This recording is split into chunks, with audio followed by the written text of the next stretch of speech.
Selama 1 abad, NU telah memberikan warna yang luar biasa untuk Ibu Pertiwi Indonesia.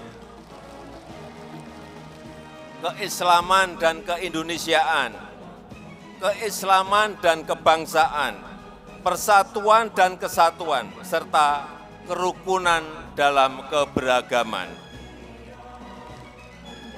Para kiai, hadirin yang saya hormati, memasuki abad kedua, insya Allah NU akan tumbuh semakin kokoh,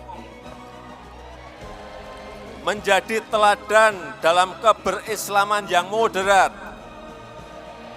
memberikan contoh hidup adab Islam yang baik, menjunjung akhlakul karimah dan adat ketimuran, tata krama, unggah-ungguh, etika yang baik dan adab yang baik,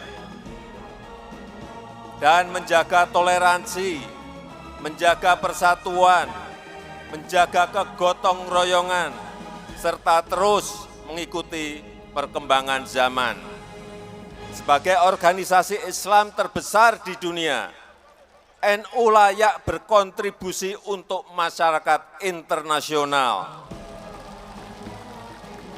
Dan pemerintah sangat menghargai upaya PBNU untuk ikut membangun peradaban dunia yang lebih baik dan lebih mulia.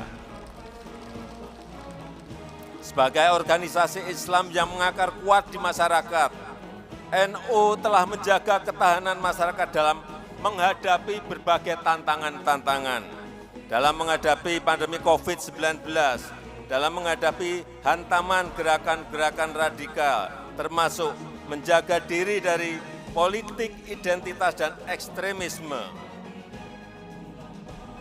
Para kiai dan hadirin yang saya hormati, di tengah gelombang perubahan, NU harus terdepan dalam membaca gerak zaman, membaca perkembangan teknologi dan transformasi ekonomi, dan menjaga tatanan sosial yang adil dan beradab.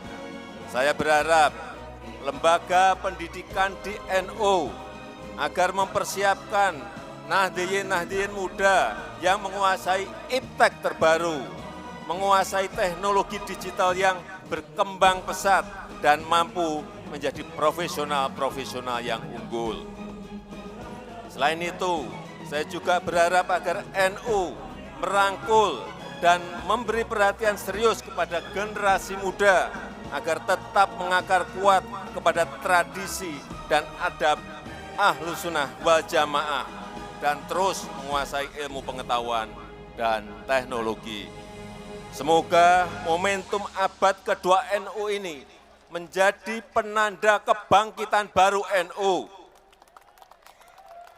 memperkokoh keislaman dan keindonesiaan, meningkatkan kesejahteraan umat, serta membangun masa depan Indonesia yang maju dan bermartabat.